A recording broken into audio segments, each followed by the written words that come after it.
शाहिद अली जाफरी, ये MBBS MD हूँ। मैं एक चाइल्ड स्पेशलिस्ट हूँ और सक्कादरा में मेरा अस्पताल है, जाफरी हॉस्पिटल। ये बहुत बड़ा वो है टर्म जो है, कोरोना पॉजिटिव कभी लिख के आता है और कभी कोविड पॉजिटिव लिख के आता है। तो इस दोनों का डिफरेंस समझे, अगर लोगों ने समझ लिया तो उस हिसाब से वो अपने प्रिकॉशन ले सकते हैं। अब कोरोना पॉजिटिव मतलब कि कोरोना का वायरस आपके शरीर तक पहुंच गया है, मेनली नॉस्ट्रिल में और यहाँ पे घसे में। यहाँ तक अगर आपका वो वायरस पहुंच गया है तो आप कोरोना पॉजिटिव हो गए। अब ये वायरस यहाँ तक पहुंचने के बाद वो डिसीज कॉज करता है, वो आपको बीमारी में कन्वर्ट हो जाता है, तो उसको बोलेंगे कोविड-19। मतलब कोरोना पॉजिटिव और कोविड-19 पॉजिटिव में बहुत बड़ा फर्क है। कोरोना पॉजिटिव अगर आदमी है तो कोरोना उसके पास तक पहुंच गया है, लेकिन उसको कोरोना की बीमारी हुई नहीं अभी, ठीक है। और कोविड-19 है कि कोरोना पहुंचने के बाद उसको कोविड-19 की बीमारी हो गई, मतलब कोविड के सिम्टम आ गए। तो ये सिम्टम अगर आ जाते हैं तो उस वक्त का प्रोटोकॉल प्रिवेंशन का अलग है, और अगर कोरोना पॉजिटिव है तो उसका प्रिवेंशन का प्रोटोकॉल अलग है। यानी अगर आपको आपके शरीर में कोरोना का वायरस आ गया है तो इसका मतलब ये है कि कोरोना का वायरस आया है तो आपको वो वायरस न आने के लिए क्या क्या प्रिकॉशन लेना चाहिए, इसका एक अलग कैटेगरी है, अलग प्रोटोकॉल है। और एक बार वायरस अंदर चला गया तो कोविड-19 में वो कन्वर्ट नहीं होना चाहिए, इसके लिए प्रिवेंशन का प्रोटोकॉल अलग है। अगर आपके शरीर तक कोरोना का वायरस न जाए, इसका आपको प्रिकॉशन लेना है, तो सबसे सुंदर प्रिकॉशन ये है उसमें कि आपने 6 फुट की दूरी रखना चाहिए। एक तो आपने मास्क पहनना चाहिए, अगले वाले ने भी मास्क पहनना चाहिए, ये मेन है। दूसरी बात, अगर फिर भी आपके हाथ और शरीर पे आ जाता है वो वायरस, तो उसको आप साबुन से धो सकते हैं। हाथ धोइए, आप मुंह को धोना है, हाथ को धोना है, और अगर यहाँ हाथ और मुंह धोने की फैसिलिटी नहीं तो हाथ को कम से कम सैनिटाइज करना है। अब सैनिटाइजर और साबुन, इसमें साबुन बेहतर है, साबुन से हाथ धोना बेहतर है। लोग बोलते हैं सिर्फ हाथ धो, हाथ तो धोना ही है। अगर 4 बार आप हाथ धोते हैं तो 2 बार आपने मुंह भी धोना चाहिए। और जब आप मुंह धोते हैं तो नॉस्ट्रिल को साफ करना बहुत जरूरी है, क्योंकि उसका जो एंट्री पॉइंट है ये नॉस्ट्रिल और मुंह है। तो नॉस्ट्रिल को धोना और मुंह को धोना ये बहुत जरूरी है। इससे आपके शरीर में कोरोना वायरस आ भी गया तो वो डिसीज में नहीं कन्वर्ट करेगा और वो बाहर के बाहर आप उसको फेंक सकते हैं। अगर आपके शरीर में कोरोना वायरस आ गया, इसका मतलब ये है कि आपकी जो RT-PCR टेस्ट पॉजिटिव आ गई, नाक से लिया, घसे से लिया, RT-PCR पॉजिटिव आ गई। आपकी RT-PCR पॉजिटिव आ गई, इसका मतलब नहीं कि आपको वो है बीमारी है। तो वो कोरोना बीमारी में टर्न नहीं होने के लिए आपको अपनी प्रतिकारात्मक जो शक्ति होती है उसको अच्छी कर लेना चाहिए। तो वो अच्छी करने के लिए आपके पास 2-3 तरीके हैं। आपने अच्छा रेस्ट लेना चाहिए, एक आपने प्रोटीन वाला डाइट लेना चाहिए, आपने सब विटामिन भरपूर प्रमाण पे लेना चाहिए, सो दैट कोरोना की जो प्रतिकारात्मक शक्ति है वो अपने शरीर में डेवलप हो जाए। और वो डेवलप होने के बाद अगर वो एंट्री मारता है और वो कोरोना बीमारी में कन्वर्ट करने की कोशिश करता है तो वो उसकी कोशिश नाकाम हो जाती है। ये हो गया। ये सेकंड वेव ऐसा है कि जो फर्स्ट वेव था उसमें बहुत कम लोगों को वो था, कोरोना था, तो इसलिए उसमें स्प्रेड का जो वो था वो स्प्रेड बहुत कम तादाद में था।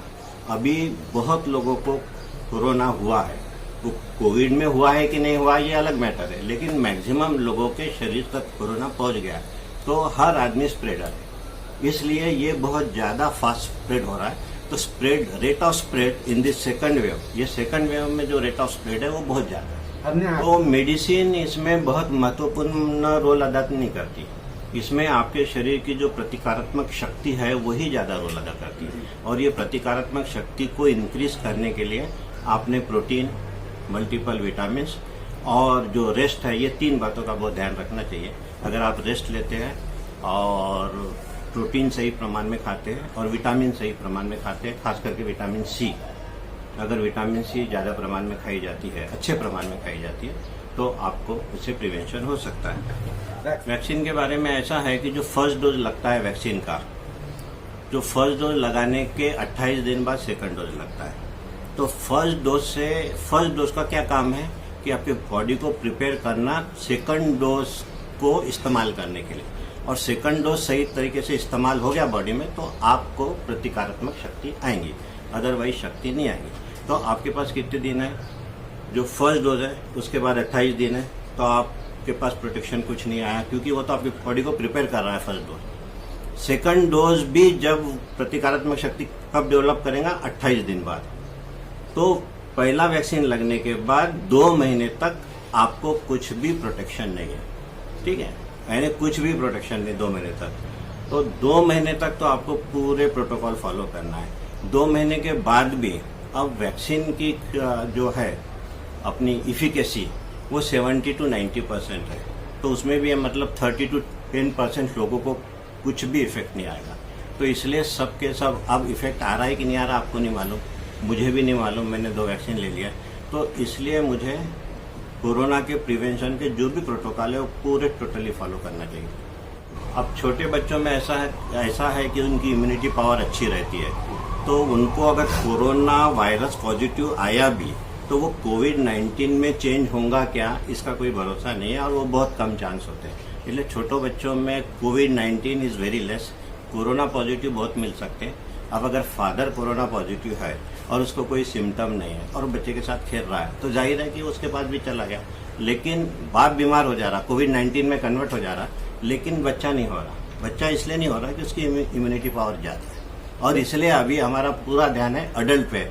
छोटे बच्चों की वैक्सीन बनाने का सेकंड स्टेज में ख्याल। डरने की ज्यादा बात नहीं, कोई बात नहीं बोल सकते, ज्यादा बात नहीं। जाफरी हॉस्पिटल में छोटे बच्चों के बारे में और कोरोना के बारे में हर फैसिलिटी अवेलेबल है।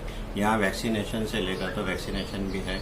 यहाँ हम लोग उनका मतलब उनको वो टीच भी करते हैं। जब हमारे ओपीडी में बच्चे आते हैं, माँ आते हैं, तो उनको इसके बारे में, कोरोना के बारे में टीच भी करते हैं। ये हो गया। और अगर किसी को सर्दी खांसी है और ज़्यादा सिम्टम वो लग रहे कोरोना के, तो हॉस्पिटलाइज भी करते हैं। आरटीपीसीआर में अगर पॉजिटिव आ भी गया तो इसमें होम क्वारंटीन ही ज़्यादातर दिया जाता है बच्चों में, हॉस्पिटलाइजेशन बहुत कम लगता है। वैक्सीन का ऐसा है कि हमारे यहाँ सिर्फ डॉक्टर्स और पुलिस डिपार्टमेंट का वैक्सीनेशन के लिए अलो किया गया है। तो उनका ऐसा है कि फर्स्ट डोज लगता है, उसके 28 दिन बाद सेकंड डोज लगता है, और फाइनल डोज हो जाने के बाद, सेकंड डोज हो जाने के बाद उनको हम एक सर्टिफिकेट देते कि आप वैक्सीनेटेड हो गए। लेकिन हम उनको एक प्रिकॉशन बताते कि आप वैक्सीनेटेड तो हो गए, लेकिन इम्यूनाइज हुए हैं कि नहीं हमें नहीं मालूम। इम्यूनाइज होने के लिए हमको ब्लड टेस्ट करना पड़ेगा, वो भी 2 महीने बाद, कि आपके शरीर में एंटीबॉडीज है कि नहीं है।